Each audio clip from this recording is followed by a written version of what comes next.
너무 귀여워. 우투도 영투도 우. 너무 귀여워. 아 이거네. 우투도 영투도 우. 이거 어떡해, 너무 귀엽다.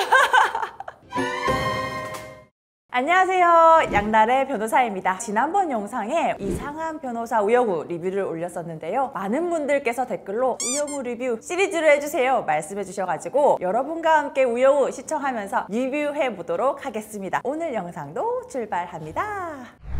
사와 제목이 삼형제의 난인데요, 이게 전체적인 내용이 어떤 거냐면 우영우 변호사의 친구 동트더 그트더 라미 후 동그라미의 아버지 도원빈 씨가요, 형님들 두 분이 아버님이 너에게 준 땅, 큰형, 장남, 차남, 막내 이렇게 나누는 비율이 다르니까 나눠가지고 갖자 이렇게 해서 도장을 찍고 합의를 했는데, 동그라미의 아버지한테 너무너무 불리한 내용, 빚만 남는 그런 합의서를 작성했던 거예요. 동그라미가 SOS를 청해서 그 사건을 해결하는 내용을 담았는데요, 진짜 디테일 잘 살렸다 싶은 부분들이 있어가지고 여러분과 함께 얘기를 나눠보려고 하는데요, 이 시리즈를 보면요, 변호사가 친구거나 변호사가 가족이면 주변에 무슨 일이 생기기만 하면 다 해결해 주는 거 아닐까? 그런데요, 저희가 실무를 할 때 변호사들 사이에서 어려워하고 피하고 싶은 사건 1순위 지인과 가족 사건입니다. 두 가지 부담감이 있습니다. 첫 번째, 어찌됐든 변호사는 사건을 길게 진행하는 거기 때문에 선임료를 받고 진행하는 게 일반적이거든요. 혹시 지인 찬스 가능하니? 요런 거를 요청하실 수가 있거든요. 대표 변호사님이다 하면 선임료를 결정할 권한이 있기 때문에 편하게 정할 수 있겠지만, 어소 변호사로 있다 하면 선임료를 마음대로 결정할 수도 없는데 그렇다고 지인 사건을 모른 척 할 수도 없고 해서 선임료에 대해서 얘기하기가 곤란하다. 요런 게 현실적인 문제가 첫 번째 있고요. 두 번째, 가족 사건과 지인 사건이 힘든 이유는 뭐냐? 아무래도 송사에 휘말리다 보면요, 감정적으로 힘들고 결과가 좋기를 바라고 당연하잖아요. 원래에도 개별 사건들에 대한 결과의 부담감이 있지만 지인 사건, 가족 사건의 경우에는 더더욱이 결과에 대한 부담감이 매우 큽니다. 가급적 직접 처리하기보다는 내가 이 사건은 나보다 더 잘하는 변호사님이 있으니까 소개해드릴게요, 이렇게 진행하는 경우가 굉장히 많습니다. 드라마 속에서 언급되었던 법률적 쟁점 에피소드에 대해서 한번 살펴보도록 하겠습니다.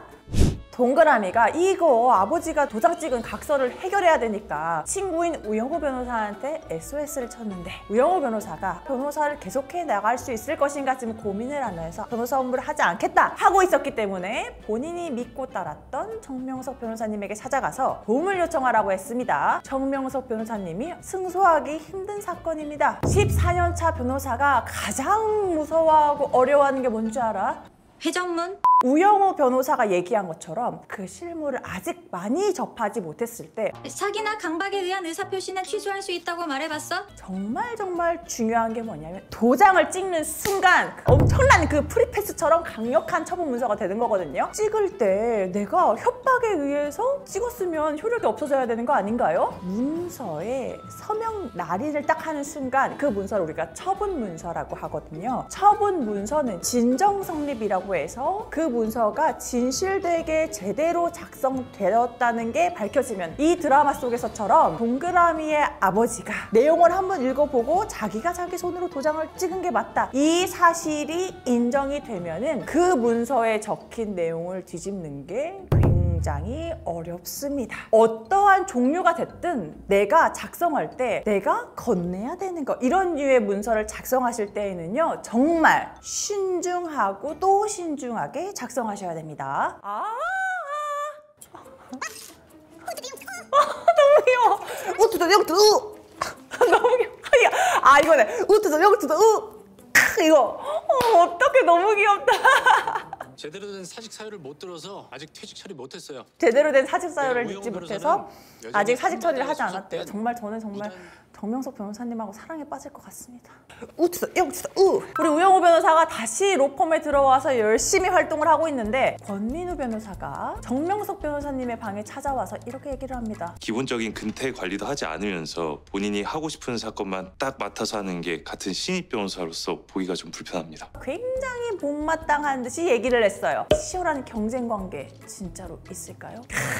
이거 진짜 잘 만든 드라마입니다. 실질적인 기싸움이 로펌 내부에도 있습니다. 저는 지금 30건을 처리하고 있는데 5건을 더 준다. 그 옆방에 있는 어서 변호사님이 나보다 사건이 훨씬 적은 20개를 하고 있는데 진짜 사건이 너무 많아서 하기가 힘들고 이런 식으로 계속하면 저 진짜 그만둬야 될 것 같아요. 지금 법인의 사건이 너무 많아서 처리를 빨리 해야 되는데 한 명이 그만둔다 하면 엄청 큰 공백이 생기잖아요. 회사를 계속 다니게 해야 되니까 한 달 동안은 사건 배당을 좀 적게 해줄 테니까 좀 쉬면서 일을 해보는 건 어떨까요? 이렇게 하거든요. 그러면 어떻게 되겠어요? 그 변호사님한테 안 간 사건들이 나한테 다 오게 되는 거거든요. 이런 것들 때문에 다툼이 생기기도 하고 편가를 가지고 하기도 하고 너무 현실을 다 말씀드렸나?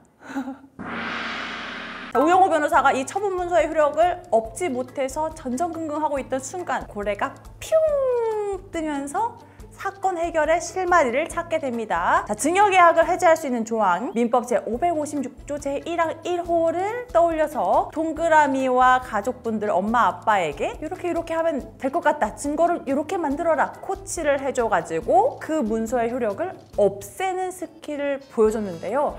와, 이거 보고 저 진짜 깜짝 놀랐습니다. 사건을 해결하기 위해서 후발적으로 증거를 새로 만든다든지 어떤 상황을 새로 발생시킨다든지 이렇게 하는 게 가능할까요? 자, 이거는 사실 드라마로서 정말 각본을 잘 만든 상황인 거고 일반적인 경우에 소송은요. 과거에 일어났던 일들을 가지고 서로 분쟁을 하는 거잖아요. 이미 만들어진 증거를 가지고 활용하기 때문에 새로 증거를 확보해가지고 소송을 진행하는 게 다소 어려움이 있습니다. 과거 사실 중에서 허점이 있는지 발견하고 증거 중에 우리한테 유리하게 활용할 수 있는지 찾아내고 이 사건에서 놓쳤던 부분들을 후발적으로 만들 수 있는 사유가 있으면 증거를 새로 만들어서 활용하는 것도 가능합니다. 와, 이거를 과연 어떻게 해결하려고 이런 스토리를 만들었을까 되게 궁금했거든요. 근데 여기에서 증여의 해제 조문을 찾아냈다는 걸 보고 진짜 물음을 탁 치고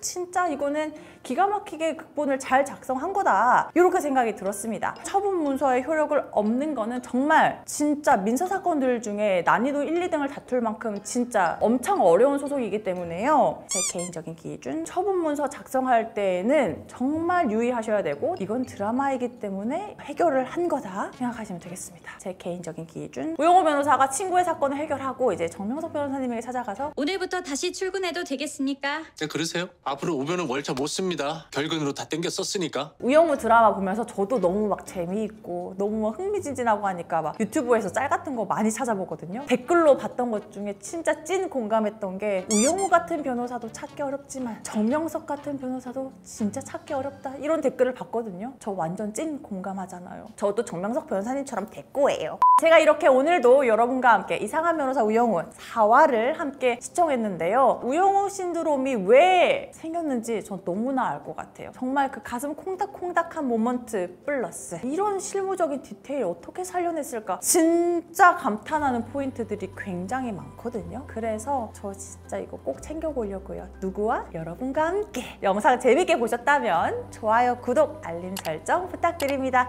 여러분 구독은 사랑입니다.